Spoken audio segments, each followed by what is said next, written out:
One more week in the regular season. It'll be fireworks. Trust you me. I will set the playoff picture. I will tell you who has jumped who in the Coach of the Year bout. This year has been the absolute best. I'm more excited for this playoff than maybe any playoff in recent history. I cannot wait for the Super Bowl. I cannot wait to get up to San Francisco and maybe see the Niners. I mean, could the Niners go? Defense, I know, has questions, but everyone has questions. Niners-Bears, game of the year. Game of the year, in my opinion. We have Hall of Famer Dwight Freeney, who's going to spin move his way to the big storylines. Myles, Garrett, huge one. Maxx freaking Crosby. Let's get to that. That's my boy. So we've got all the stories around the league.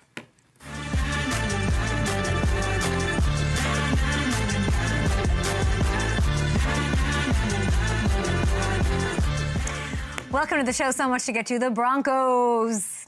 Are we emphatic about them? Do we feel like it's them and everybody else in the AFC? I don't know, but they do control the whole freaking thing. Number one seed. They beat the Chiefs, which we knew that they do, which they always do because Sean Payton has some sort of kryptonite thing against him and Mahomes and company and that team, even when he's out there and looking great. And they didn't, you know, did they prove anything yesterday? I don't know. If they do beat the Chargers, that's who they've got this week to wrap up the regular season, Week 18. It is theirs. The world is their oyster. If they lose, it's the Patriots. How about that? New England. They can take it. They got to beat the Dolphins to get it. The Jags in play as well if they beat the Titans, and both of those teams lose. This is so unbelievably fun. The Texans, so they jump all the way to the 5 seed, as you see. They can still win the South, by the way, if the Jags lose to Tennessee and they beat the Colts. The Bills drop to 7. Woof. What did I tell you? The Bills better win the Super Bowl or else. It would be pathetic. It would be awful, but it would line up for them to play at New England, by the way, wild card weekend, if that holds. And we get a winner-take-all Week 18 game for the AFC North. That's unbelievable. That is game 272. Sunday night football treatment. The Ravens, an early 3-point favorite at Pittsburgh. Should we check in on the NFC side of things? Let's do it. Seahawks, Niners, they battle it out for the 1 seed next week. Rams now locked into a wild card with San Francisco winning last night. What a game that was. Bears still the 2 seed after the loss, and it wasn't really a loss to me. I still feel just as good, if not better, about the Bears after last night. I'll get to that. The Eagles, the 3. Man, are the Eagles going back to the Super Bowl? They might. Hard to think that they might not go to the Super Bowl, and that can flip-flop, by the way, if Philly beats Washington and if Chicago loses to Detroit next week. Now, the NFC South, that's Bucs, Panthers. And speaking of, if you take a look at that full slate of action, take a feast of your eyes onto this. The Tampa-Carolina game, that kicks it off. The Bucs early 3-point faves at home. Niners, Seahawks, that is for the 1 seed. That takes place that night. And then on Sunday, the Jags, Titans, Texans, Colts games. Those are the early window AFC South on the line. 1 seed AFC, of course, later in that window. This is too much. Hamilton, what am I missing here that's important? Because I'm bored. Give me the headline here. Give me the punchline. Yeah, so the 1 seed in the AFC is going to get decided on Sunday. They're really packed. The 2 big moments are really on Saturday and then Sunday night. And yeah, the Bills slipping to that 7 seed is going to be a big deal here because avoiding that, if they don't pick it back up, everybody's been kind of wanting out of that wild card spot to get the 5 and play the winner of that AFC North. And now the Bills are in serious jeopardy of that not happening and having to play at New England. I don't want to hear it. What? And here's the thing. I don't know if are you seeing this all over social media now with you don't have to deal. Everybody's take knows you don't have to deal with Brewery. Who had that take 6 weeks ago? Me. Yeah. Thinking you better take this and run with it. I don't want to hear about how your defense can't stop. I don't want to hear about how it all is Josh Allen. It's a very Minnesota offseason take for me. You better win. You better win with J.J. McCarthy because you could have had Aaron Rodgers, who's throwing to Marquez Valdez-Scantling because he got nobody else to throw to, ruining their future over there with the Steelers, who have to beat the Ravens. It's the whole thing. The Bills, I don't want any excuses. I don't even care I don't even want to know where you're seated. I don't know where you have to play. And if you let the Patriots go and do this, how can you even? Who's renewing season tickets up there? Who has faith that they can do it next year? When you might have a Burrow or whatever, and now you have 2. Now you have this Drake May that you have. It is like the most disappointing fan base, I think, maybe to be a part of. That I could go on and on about the Bills. I feel so bad for Bills fans, and I think they can win, and they freaking better. Yeah, the path is certainly still there, but now, after yesterday, it's guaranteed that it is going to have to be on the road. Those chances of winning the division are out the window. They're not playing at home again the rest of the way. It's going to be a tough one. This is a fun playoff situation, a fun time. Yeah. Last night was great. You and I texting throughout the entire game with Chris, our other producer. And so I want to get, now that we have the playoff picture settled, let's dig into this, everybody.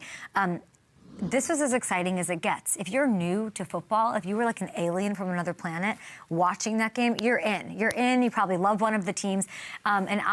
Listen, I'm running out of words for Kyle Shanahan and Brock Purdy and the relentless, perfect specimen that is Christian McCaffrey and company. I don't think I've ever seen... this team has been through a lot of adversity. This team has had to lose Super Bowls, get back up off the mat, deal with adversity, injuries, contract stuff all the time.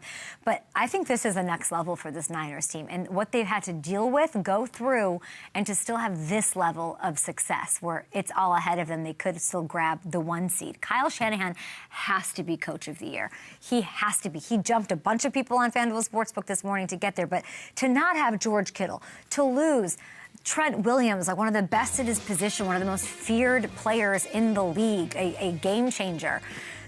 Also in this game, Sunday Night Football treatment to have like the most disastrous start ever, to rebound and do this to the Bears defense. This was another level of...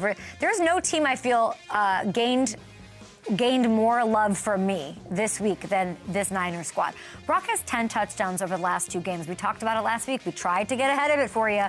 He can't play any better. They're averaging over 40 points a game over the last 3 weeks. Christian playing his best football right now. And it was just as good as it gets. And yes, the defense. Can they do this like 3 weeks in a row against the best competition in the NFL? Probably not, with the defense and the lack of pass rush and all of that. I don't know, maybe they can make these big plays. They've done it over a now 6-game win streak. But because of the defense, because of the health situation, as much as I love what they're doing, I do think beating Seattle and grabbing the 1 seed means more to the San Francisco 49ers than it does any other team in either conference. I'll go as far as to say, I think it makes or breaks their Super Bowl chances. They need that extra week. They need it. It means more to them. They need to get Trent out there. They need to see if they can get George as healthy as possible. Can they get Fred Warner back? I hear some things sometimes. I'm a little plugged in. I'm on some group texts. And Warner? Could we have Warner back for this one? I'd love to see it. I'm not ruling it out. I am not ruling it out. Avoiding having to go to a cold weather spot like Chicago or Philly, where we're going to hear those Brock slippery hands or hand-sized Twitter come after it. No, they need it. They cannot. I don't think they can go to the Super Bowl without getting that 1 seed. Leaving Santa Clara would be tough. But the fact that they're in a position in Week 18 that they can have all of that despite all this BS that's gone wrong for them, it's inspiring to me as a human being. All went wrong and they persevered. As for the Chicago Bears, oh my gosh, it is so fun to watch. It's been amazing. And Luther Burden was on one. Colston Loveland, they combined for 232 yards. And that's a huge deal for this team. This loss, what's my take on the Bears this morning? This loss by Chicago gives me more confidence that they can win in the playoffs, if that makes sense. We're getting into this Week 18 debate. That you'll see this all around everything about whether or not they should play their starters. Here's how I feel. Ben, please play your starters. Please go for the 2 seed. As crazy as it is to think about and say out loud from a Bears perspective, I need it. Ben, powers that be, Ted Cruz, George, I need the Packers-Bears matchup in the wild card round. I do not want taking on the Rams, Seahawks, or Niners. Leave that NFC West alone. And that's, by the way, who they would face if they do drop to the 3 seed. Bears fans, and Ben, Hammy, Ben, I don't think has it in him to not go for it, right? Ben and resting starters, maybe it's not going to be much of a conversation. I could see that bad boy, shirtless, not shirtless, coming out today right away saying, oh, we're playing everybody. You've got to go for it. He always goes for it. It's almost maybe not a conversation within those hallowed, hairless walls. Yeah, I think you're right. Like his identity, the way that he's approached things all year, you'd have to think that they're going to go for it. I don't know if the Lions thing factors in at all. Maybe a little extra motivation to go for it, but For I'm sure. with you. I think he wants it, and I think he wants to be. I think maybe more than the Lions thing, he wants to be the one to knock LaFleur and the Packers out of the playoffs. They would beat the Packers handedly, so it would be fun to watch. And the thing about, and we were having this quarterback debate. Who do you trust? Who do you not? Drake May's been so consistent. Caleb has gotten better every week, even in a loss yesterday. Even when the fourth quarter magic didn't run out. And by the way, I thought they were jinxed. A lot went wrong in that fourth. I texted you. I texted you in the fourth quarter that it was the Tirico curse. Tirico's hemming and hawing on and on about how the magic, you're trying to set up this beautiful moment. Tirico, you jinxed him. You said they've done this every year. Loveland drops. We knew. I knew it wasn't their day, but I like this, and I almost think they needed. I don't know how they handle sustained success. Like, do they start? I don't know. I don't know. It's a new Chicago team, so I think the disruption and the little punch in the face of it not working out is almost what they needed to have this deep run. Go get the 2 seed. You can absolutely beat the Lions. And that's the vibe there. Okay, I want to get into a little Eagles-Bills here. I know we have Dwight Freeney coming on the show, which is so exciting. We've got so many crazy pass-rushing storylines to get to. But I do want to move up to the mess in Buffalo. And I'm going to tell you right now, I'm not going to take anything negative out on that on either side. Both quarterbacks struggled at points. There's elements, of course, as one would expect in a monsoon. And I think Jalen not completing a pass in the second half had more to do with him getting a little conservative and trying not to lose the game in those conditions. Knowing the defense, and the defense looked great. I mean, Cooper to Gene, what a revelation. They all looked awesome. So that's not my takeaway. What I am taking away from this one is that the things that sort of fueled the Eagles to a championship win last year, it's happening again. It's like these weird phases. We're going to all make a big mess of A.J. Brown, and then we're not. And then we're going to kind of do good. And then it's all going to come together right now. The defense flying all over the field, 5 sacks, huge turnovers. Like I said, second year, Super Bowl star, Cooper, everywhere. So physical. And we should be talking about this defense in the same breath as the Broncos and Seahawks and Texans. Why not? They're faster than all of those. They're so freaking fast. And I know the offense stalled in the second half, but, Saquon was a huge development here because he's looking very Saquon-y, is he not? He's looking real Saquon-y. His big first half yesterday helped the Eagles build their lead, and now he's averaging 100 yards a game over the last month after putting up 61 per game over the first 12 weeks of the season. He's looking Saquon-y. The yards per carry up, end zone vibes are happening. It may not be completely on par with what he did last year, but he's inching closer and closer to that. And I'm not engaging in any other conversation right now. The Eagles, Hammy, what am I willing to say here? The Bears would be fun. Not anybody in the NFC West is. Can we really picture an NFC title game without the Eagles in it after even just what we saw yesterday? It's hard for me to fathom. Maybe the NFC West beats itself up. Rams are like the safe choice, You marry the good on paper, whatever. You know what I'm saying? I don't want that. Yeah, and I think there is something to it with the way this defense has been playing, with the way Saquon's getting going, just the way the Eagles are. It's hard to imagine that NFC Championship game without them in it right now. And then is it the Ravens on the other side? Because they looked great too.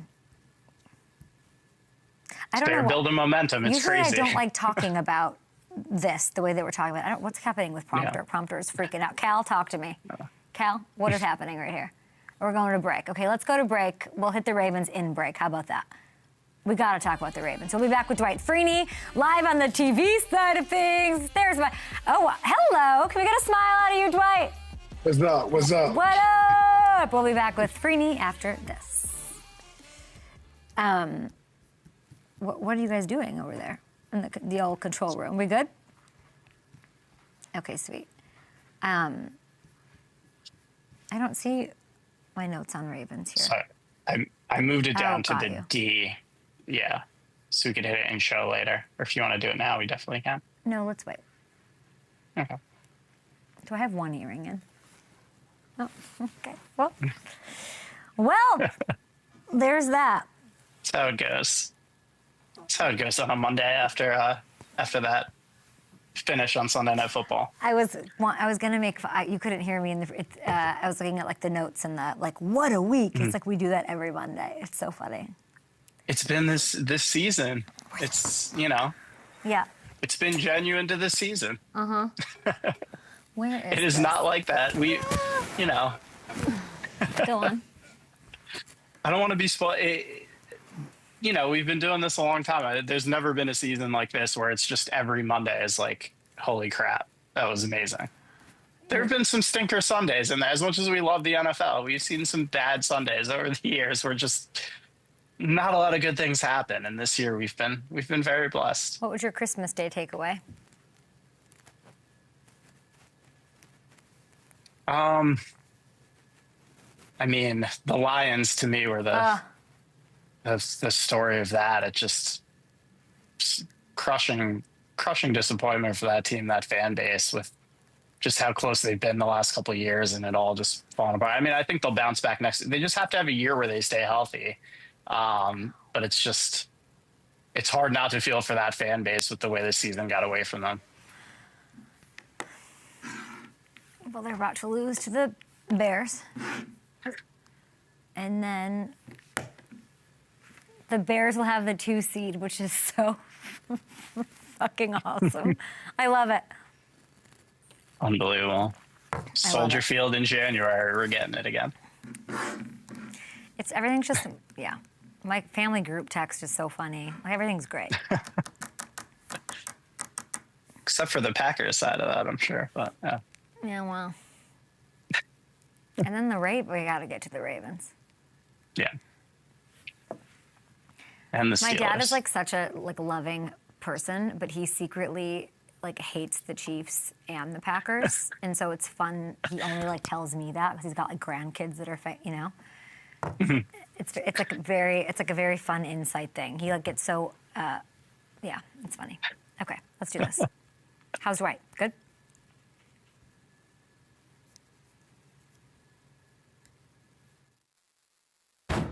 Dwight Freeney, his patented spin move. Good night. This is going down.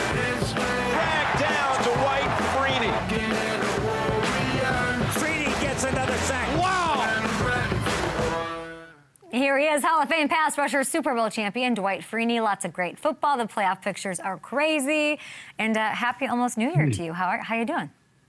Same to you. Happy holidays. Everything is good. Everything is good over here in Florida. No snow for me. No snow for you, and I love it. I love me. to hear it. It was snowing points yesterday between these Niners and these Bears. You must have hated that. You must have hated that, so much offense. But I do want to show you the biggest defensive play of the night. How did the Niners actually get this done on the final play?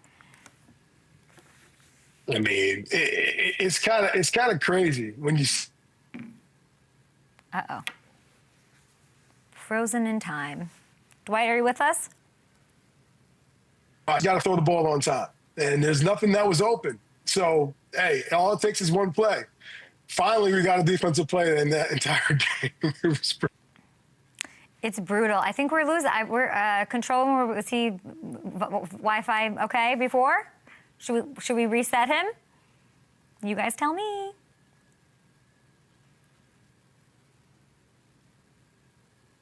Okay, I think we're trying to get Dwight on. I don't quite know what's happening. I think your Wi-Fi's gremlining. Oh, my Wi-Fi's crying. Yeah, I think so. Sounds about right. Is it bad? Let's see if it. I'm back, but it could go again. You're looking lean, Dwight. Am I? Yeah. It's probably me chasing those kids. And we love to Not hear chasing it. any quarterbacks. No, you're not. Sure. And nobody was chasing any quarterback last night, that's for sure. No Fred Warner. I mean, the Niners, I was just talking about how impressive it is. They've had so much adversity, so many injuries, and here they are. The 1 seed could be theirs. They had 500 yards of offense almost. No Kittle, no Trent Williams. Who do you like in the NFC? Can we pull up the NFC for my friend Dwight? Okay. Right now, I'm either talking the Eagles or Seattle. That's how I see it. Okay, tell me more. Why Seattle in the NFC West?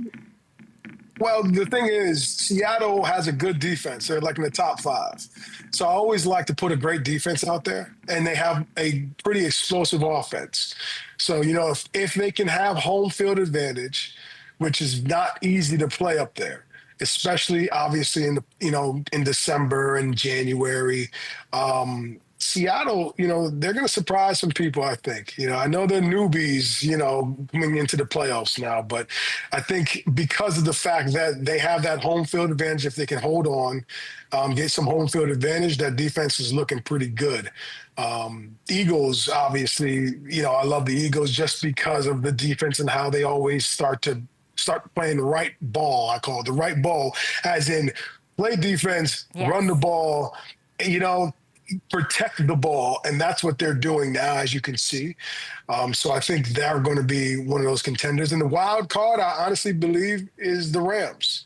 If Rams can get some home field advantage and in indoor games where they can have that explosive offense, I think they're going to be good. I'm just worried about them when they get into some weather, when things are not actually, perfect, pristine type of conditions.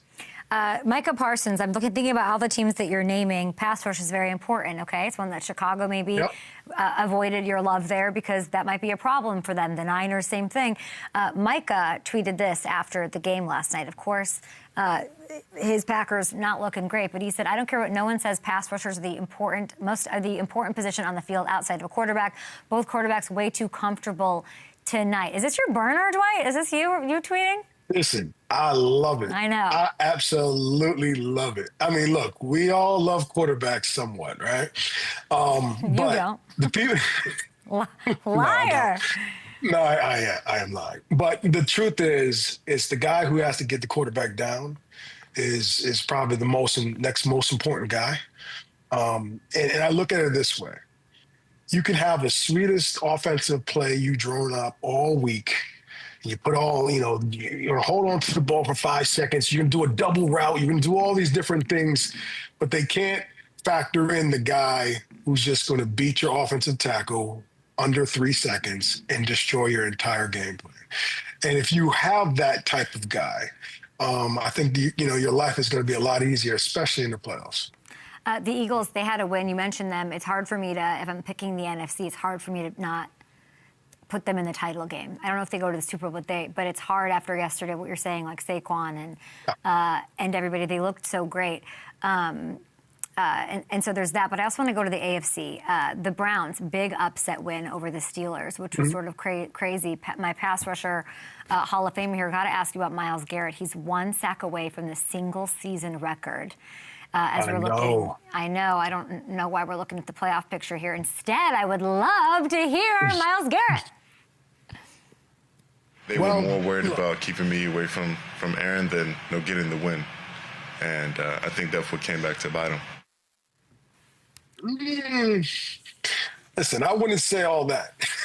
All right? Look, I think whenever you're playing a dominant guy, you're going to have to circle him and figure out a way to stop him. Right? And I think that's what they tried to do.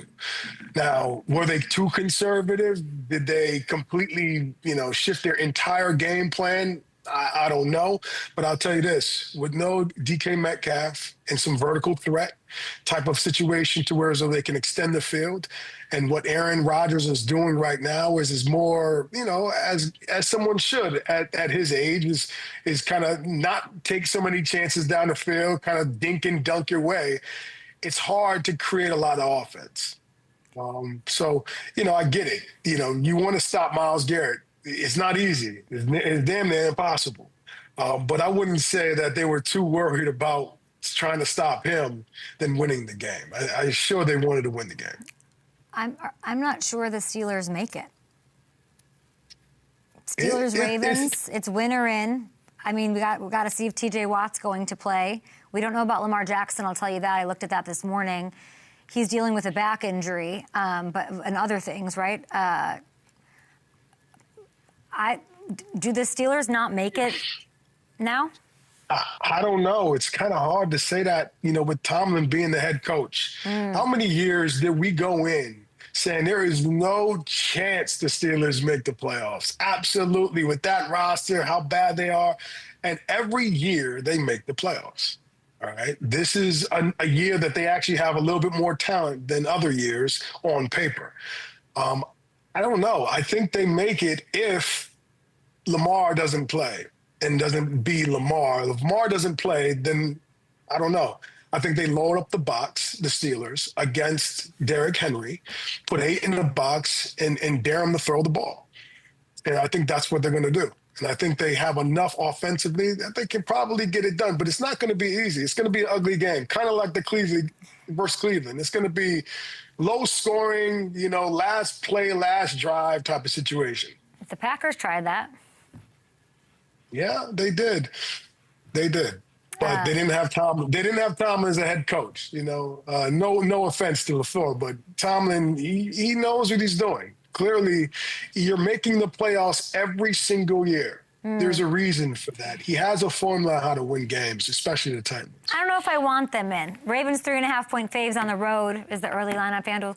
I don't want like a Saturday afternoon, like in and out, like you're saying. Like that's what we're gonna get from them. I don't love that. You like that? You're gonna get that. Yeah. You're gonna get that. Let's just be clear. Anyone coming out of that division is gonna be that. All right. I don't see them really stringing a whole bunch of wins together. Let's talk about these Raiders. So they lose to the Giants. Maxx Crosby. What is going on? So he's put on season-ending IR for a knee injury. Then he's posting videos jumping on a trampoline. He's shooting threes. His daughter's in the gym, as you're seeing right here. There were reports that he walked out of the building when he heard that they were shutting him down. What's your take on what's going on here when you're hearing this all unfold? It's all bad. Let's just put it that way. He might be thinking about trying to get out of there, and maybe he's tired of losing. And I think, this may be the straw that broke the camel's back, maybe, for him. He wants to play. I guess this meniscus, I've had this meniscus similar thing. You can play through it. Okay. He's been playing through it the entire season. The franchise probably just didn't want to risk anything major happening to him. So, and they don't really want to win the game. Let's just be clear. So I think, so I think in their mind, they were like, this is the perfect situation to sit him down, protect one of our stars. And, hey, just give this one more less guy that we got to put out there, and hopefully we don't win the game. And I think Maxx is like a competitor. I want to go out there and play. If I'm good enough, I've been good enough for the last 7 weeks or whatever, how many weeks he's been hurt since week 7, and I've been playing. Let me go out there and finish the season. It's just not good. He's been hurt for 9 weeks, I think. Oh, 9 weeks. That's my point. He's expected to need surgery. They have an 80% chance of getting the #1 pick as a result, per your remarks. Yep. How pissed should he be? Look, it's a business, right? And they get to protect their guys, and they're gonna, I don't want you to play 30% of the plays, 50, whatever it is. They can protect their guys. Maybe I felt like he should have played, and maybe they pull him after the first half. I think that you probably talk to a guy like that and say, hey, this is what we're thinking. We'll let you play because you really want to play, but you're not going to play the amount of plays just because we want to protect your knee. And I think that's the conversation they should have had, other than just putting him on IR and saying you're done. Raiders fans don't love me because they think that I had something to do with Devontae leaving them. I have asked Maxx a lot on this show over the years, and I've sort of said, I'd like to see you win a ring. I say the same thing to Cam Jordan. I'd like to see them, Myles Garrett, I say the same thing to. Maxx has done everything the right way. He has wanted, I want to be there. It mirrors Myles in a lot of ways as well. I don't know, and Cam, I'm like, Cam, no Saints fan, it does not change your lore. It does not change your place in history. It does not change the reverence. that is given to it. You're saying it's a business. It's a business for Maxx. Like, you know, he's in his prime. He'll get surgery. Do you want to see him get out of there? Me personally, absolutely. You know, I'm with you.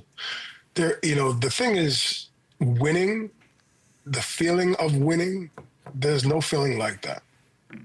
When you win in the playoffs, when you go to the playoffs, you know, when you win a Super Bowl, those are the moments that, you know, stay with you forever. And I'm talking about you're sitting there watching a basketball game in the NBA Finals and you see how they celebrated and you remember how you felt when you won your ring. You know, it's something that you just you just can't put a value on that. Okay, so I'm for, look, obviously you want to be loyal to that organization as long as you possibly can, but there is a point where you're going to have to say, look, if I want to feel that feeling, if I want to be on the top of that mountain, you're going to probably have to make a change at some point if that organization doesn't look like they're doing anything. And yeah, and it looks like, I mean, in posting videos like that, like I'm almost, and Raiders fans are not going to, but if you're a Raiders fan and Maxx has given it his all and he's done it all, isn't it your obligation to root for him to go find, you know, to go find happiness, like to go find? Absolutely not. No. I think so. Maybe it's different. Like, no way. No, like with Cam Jordan, I think it's different because he's been there so long. Maybe Maxx hasn't been there. Here's what, can I tell you? I'm always for the player. I think Maxx, can I tell you where I want him to go? All right, tell me. Raiders fans are, I'm not looking at my mentions today, so don't even tweet at me. Don't even tweet at me, Raiders fans. He's what Chicago is missing. Maxx, they need a pass rusher big time. You are Chicago. You are gritty. That makes sense for me. They need you. I would love to see Maxx Crosby in Chicago because that is the next level move for the Bears. Well, I think I have to disagree, but you know, I want him to be an Indianapolis Colt. Oh. We have no pass rusher. We have great coverage guys. We have guys who can really, and it's always good weather indoors. You'll get a lot of numbers. But Maxx doesn't care about good weather. Oh, okay. Until you have about 2-3 sacks a game, then you're going to care. But the thing is, I think from a fan perspective, they want him to stay in the black and silver until the day he dies, period. That's just that's their program. They want their team to be great. So, yeah, of course they want to root for him, but they'll never root for him to leave the team. I'm rooting for him to be a Bear. He's a Michigan kid. He's going to thrive in the cold. Wherever that stadium is built, I don't keep track of it. Whatever's happening with the Bears, he's going to be sleeveless. Those tats are going to be showing. He's going to bring. I'm just putting. Sometimes I get this stuff right. You're putting it out there. Maxx Crosby, Chicago Bear ? Just saying that. Your Colts. Everyone's saying collapse. So they have this 8-2 start. How do you characterize the Colts season? Man, it was disastrous. It was just one of those things where everything was moving and everything was going, and then it wasn't. Injuries started to hit, and you know, when Daniel Jones went down, you know, it was a struggle. They couldn't find that recipe. Obviously, you know, it's not easy. You have your backup hurt already. You know, he had an eye. I guess something wrong with his socket. Something happened in the offseason, or actually during a game, he got injured. So you didn't have a backup. So then you had Leonard, who goes in there, hurts his knee. So you had no quarterback. I think, you know, bringing in Phillip was a gamble. I feel like, you know, if there's anybody who could do it, it would be Phillip Rivers, because of the fact that he is always going to put that offense in the best play. All right. No one can catch up and know the playbooks as quickly as Phillip would. All right. Obviously, Phillip, I think he played great. You know, I honestly did. I mean, for a guy who's not played in the NFL for 5 years, coming off the couch literally and just going out there throwing, well, not winning games, but almost winning games. They could have probably won some games if the defense did anything. Right, it wasn't because of Phillip. That's what pisses me off. Phillip didn't lose. I know a couple of interceptions, 100%. But like you didn't lose. That's a little heartbreaking, disheartening to me that they did lose these games not because of Phillip. It was the defense that became disappointing. I've said it all year. How did that happen? Because it was like Lou came in, and I'm over here trying to do my Lou should be head coach spiel, and like what happened? You know what? What happened? I think it was something that was going to happen. Look, if you don't have a guy that can get the quarterback down when things break down from a coverage standpoint, you're gonna have problems. And I've been saying it all year. Defensively, they're a great coverage team. They get a lot of coverage sacks, but they don't have a guy or whatever it is. Something's going on from the pass rush standpoint where that quarterback has all day to throw the ball. Okay, so you get guys like Sauce, which is great, but then he gets hurt. Right? That's the worst case scenario. You trade for a guy who's a super talent like him, and then he gets hurt for 4 games. Well, where's Latu? That's my point. He's not humming right now. Don't know why. You don't know what's going on. I don't know. Well, okay. I know why. Tell me. Well, I don't. It's based on how they're rushing the passer. It's the way they're doing it. So there's certain specific ways that give you a better advantage as a pass rusher, and maybe call it 16 years of being a pass rusher, knowing certain things, but you have to work more on the edge of a guy. You can't work down the middle of a guy. The moves that you have to use has to be, more precise and sharp. A lot of their moves aren't precise and sharp. There's a lot of things that I'm seeing, but that's seeing it from my eyes, which may not be necessarily fair all the way, but the thing is, they need to have a pass rusher. They need to have somebody to completely dominate or somewhat dominate to where as though you don't have to blitz anybody to get any pressure. Now you can have your 7 guys cover, and you could be the strength of the team when your quarterback goes down and gets hurt. But that's not what happened, okay? What happened was they gave up, I don't even know how many points in the last few games. One was 40 points to San Francisco or whatever it was. It was terrible. I was watching that game. Now, San Francisco is humming. We get it. But still, they should have done a lot better than they did. Dwight, is your shoulder going to hurt for throwing Lou under the bus like that? Or? No, I'm not throwing Lou under the bus. Lou would say the same thing. You got to get some cryotherapy, some treatment on that? Well, I can't tell what you're saying. You're saying they need a pass rusher. They have Latu, they brought him in. Defoe, whatever, not pass rush. I get. So is it coaching tweaks we need to make? Are we making coaching tweaks, or we need to no?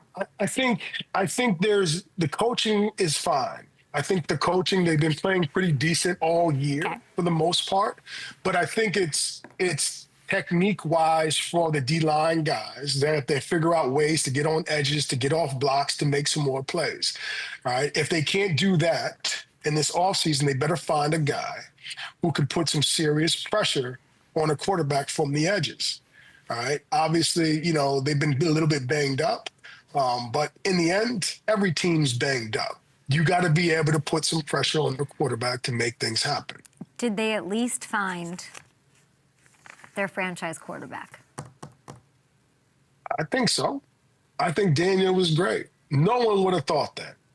Me included. No one would have thought and saw, based on what we saw Daniel do in years past, ever think he would have had the year that he had. And, if God willing, he comes back from this Achilles and he's that same guy, I think they don't have to look anymore. Now, they might have to figure out a backup or whatever it is, quarterback. But I think from a starting quarterback perspective, I think they're good. Do you think it should be Phillip? No. The backup? Phillip. Kidding. I'm totally kidding. Oh, no. Phillip, go back and take care of those kids, those 10 kids, and be a head coach in high school, and you live your life. I think he did great. I honestly thought he did great. I'm happy for him as long as he's happy. I wish they would have won more games and all of that, but I think what he did personally, I think he did great. And it's nice for him to get his love, and we will miss him when he leaves again. And retiring's, bullshit. Anyway, nobody retires. Everyone's door is open. Okay, I have to ask you. This is a crap question to end this segment. Okay. Who's got a better shot at making a run in the AFC, the Jags or the Texans? Woof and woof. Do you like your Texans then? I think I like the Texans. Like I said, call me biased, but, you have Daniil Hunter, you have Will Anderson, you have that number one defense or whatever they're ranked. Defense, call it cliche, but defense really wins championships, especially in the playoffs. Look at what the Eagles done and other teams have done in years past. I think whoever has the better defense wins. I think offense, offensively, they have enough weapons offensively to do some things. I think defensively, they look really strong. Let's take a look at the AFC picture. Outside of who do you like? You told me who you like in the NFC, Seattle, crazily enough. Who do you like here? Ooh, this is a tough one. I almost feel like it's up for grabs, to be quite honest. Give me a coin and flip it. What are you thinking? Tell me this. When are you looking right at defense and saying, yeah, Broncos have it, Texans are great? Like, are you thinking about the quarterbacks? What are you thinking about as a champion looking at this? Well, I look at it as you have to have a solid defense, okay? You're going to have a defense that can perform and play under pressure.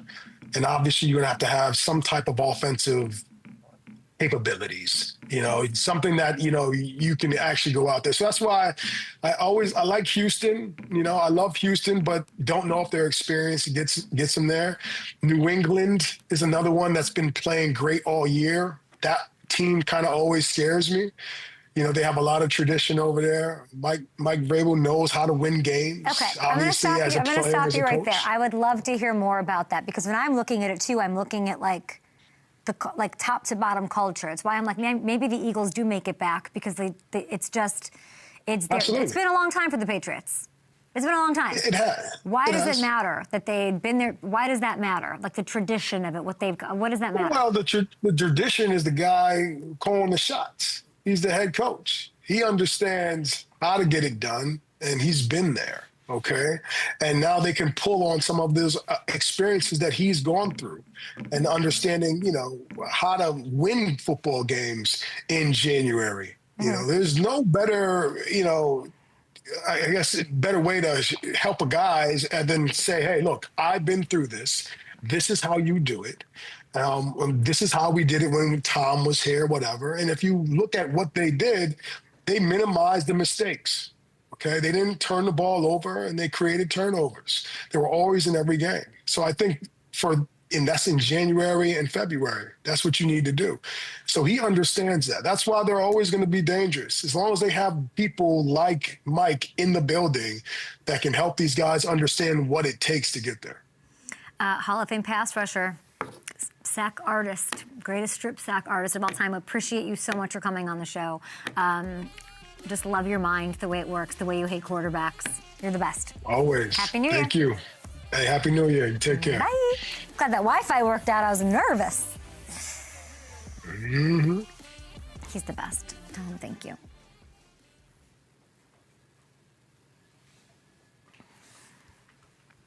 What did you want out of him on that, Myles? What did I not do? So like what did you want to even before? Yeah. So he kind of downplayed it, which is what wanted him to address it, because even before Myles said what he said, there were people that were alleging that the Steelers were focused on just getting the ball out to not let Myles near Aaron and keep him from the sack record, and that's what was sandbagging the offense. And that's like a huge story today? It was a big story yesterday, yeah. I did not even... And then Myles just dumped gasoline on it by saying what he said in the postgame. Yeah. What has to happen for the Steelers to not be in the playoffs? If they lose to Baltimore, they're out. Simple as that.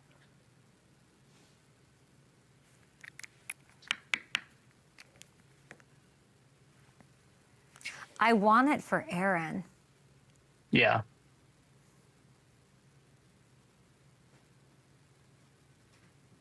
Them losing DK is it kind of it for me though. Sorry. Yeah. It's hard to see how they get enough offense together to win that game. I know, and it sucks. I don't want to put that on like one person, but like they don't really have the depth.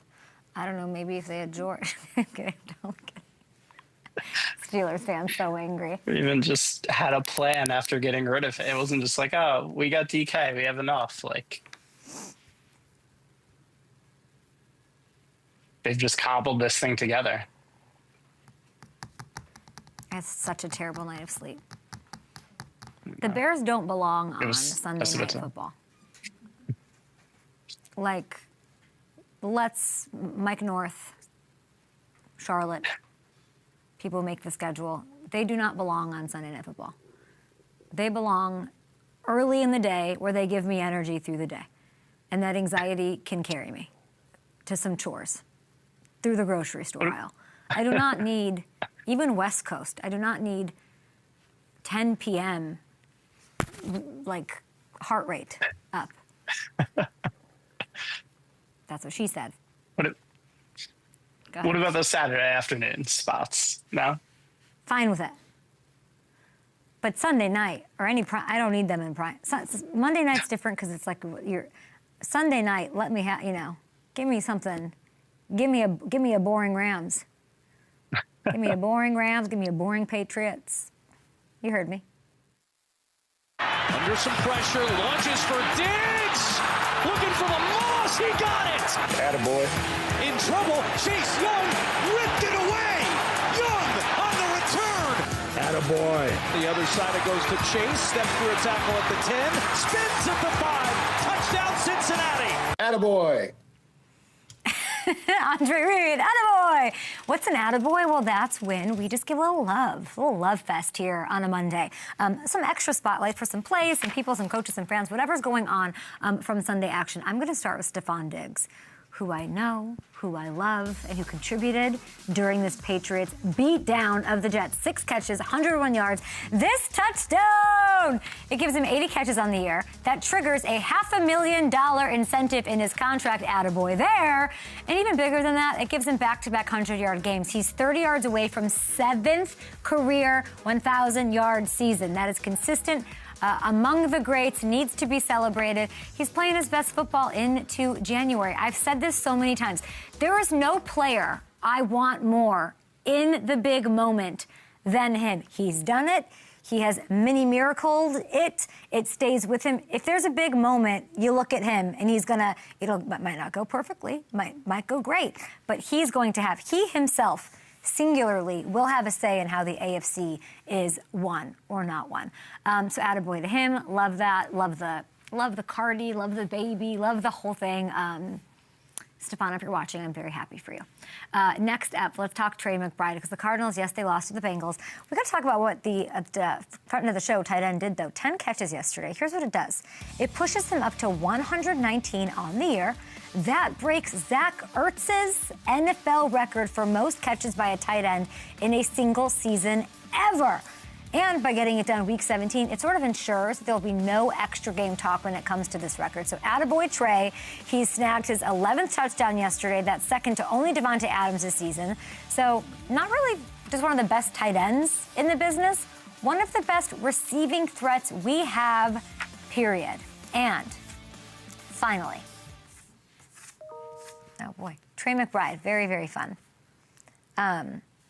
Love seeing them. I think when I met him, Hammy. I met him at Super Bowl. We were giving away Super Bowl tickets with the Wounded Warrior Project. And I didn't know much about him. And he wasn't really doing much on the field. And then to watch him sort of break out. And really for a fan base that's got nothing going. They got nothing exciting. What a bright spot. And what a good guy he is. I love him. He really is. And, yeah, on and off the field, just perfect. Like a guy any of the 32 teams would want to have on their team. And to see him kind of grow into this, it's fun to see like the energy that he brings on the field too, the hurdling, the stiff arms. Like he's such a nice guy off the field. He is such a menace. Fun. Like it just sucks. It just sucks for him right now. Like and they always have that one. They've got like he's like. I'm not going to compare him to Larry, but he's this. That's kind of. He's going to be a Walter Payton Man of the Year nominee. You'll see. Yeah. I don't know who their person is right now, but he will be. And that's just kind of who he is. And we've kind of been tracking him through his career. It's not the first time we've talked about what he's done, not at the tight end spot, but just as a receiver. Finally, what is it, 4 straight wins for the Saints? Is that true? Yeah. Oh, Coach of the Year, Kellen Moore, potentially? I don't know. Offensive Rookie of the Year, Tyler Shuck. Let's talk about Tyler Shuck, okay? 22 for 27 against the Titans. He had 333 yards, 2 touchdowns. They fell behind 13-zip to start the game. He was letting it rip. Kellen, you dog you for trusting your old man rookie. There were some beautiful, really high degree of difficulty throws in here. And the kid / man did not miss. Look at that. So fun. If you really look at what he's done down the stretch, especially in these last 3 starts, it is very hard not to be excited if you are a Saints fan. Saints fans, I'm happy for you. I love you. He's leading the entire NFL. He's averaging over 300 yards a game over that span. Atta boy, Shuck. I almost swear every time.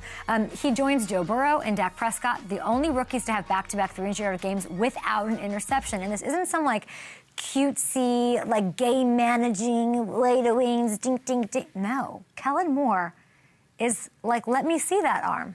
Let me see it down the stretch. And he's delivering, getting better every week. He's got a beautiful connection with Chris Olave. Let's not forget, like, all the adversity, all the things they're dealing with, new coaches, all that. Saints fans, we're ending this season maybe happier than everybody else because you've got your quarterback. All you do is yell at me about how it's not Derek Carr. You've got your guy now, attaboy to him, and we're seeing like everything you could possibly want out of him. And it's sort of like lit a fire under the whole squad. Maybe I'm wrong. Maybe Cam Jordan wanted to stay there for a reason. Maybe we got to get Tyrann Mathieu back there. Maybe he regrets retiring, as retiring is the biggest liar. The Saints, by the way, they've been the best team in the NFC South over the last month, and it's not even close. And he is now pulled into the lead, as he should, with Offensive Rookie of the Year. Oh, Hamilton, I didn't want to see this, remember? All right, do your thing. And if he has another big win, by the way, against the Falcons, he might lock up this award, especially if the Panthers end up missing the playoffs. Short break here. We'll be back after this. I want to talk about the Ravens. Ravens-Steelers, Week 18. Great matchups. Division-deciding ones. Ham, I didn't want to see that, remember? You didn't want to see it? Yeah, look at your texts. I said I don't want to see that. Oh. Well, we can cut it from the... What did I write? We can cut it from what we put out. Sorry. I'm looking now. Tell me what I wrote so I know if I messed up. I probably did. Sorry.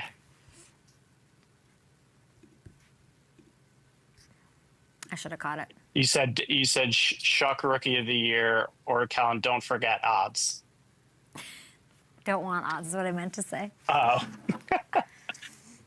So it's like, yeah, let me make sure. I didn't want that's my bad. I knew this. It's okay. We can cut it. We can cut it from what we put out. Okay, let's do that. Okay. I think there's a clean break in there. Although, can I see the Can you guys pop that up for me again? I want to see. And this changed this morning, like an hour, like a half hour before the show started. Will you send me that and I'll tweet it out? Yeah. I just think for social Saints' sake. Yeah, so Shuck is now, and it's changed even since that. Apparently, he's minus 120 now. This morning when I woke up, Teterow was still the favorite. Shuck has jumped him and is just gaining steam as this goes, which is pretty crazy. I literally write to Hamilton, something Saints. I was running around yesterday. I go, something Saints. Shuck Rookie of the Year or Kellen. And he, of course, this happens with Hamilton and I a lot. He goes, done already. Shut up. Just wrote something up on him. And I said, 4 in a row. Don't forget odds. I literally meant to write, don't use the odds. He's been so good leading the NFL in passing last 3 weeks. Well, you did as I asked. Thank you. No problem. And yeah, we can get around that. Thank you. That was, of course, the one spot where I made sure I included odds in the whole. It's the only spot I didn't want it. It's fine, it all works. 2 minutes for secret menu. No. I gotta tell you, Kat, this whatever you gave me, not working.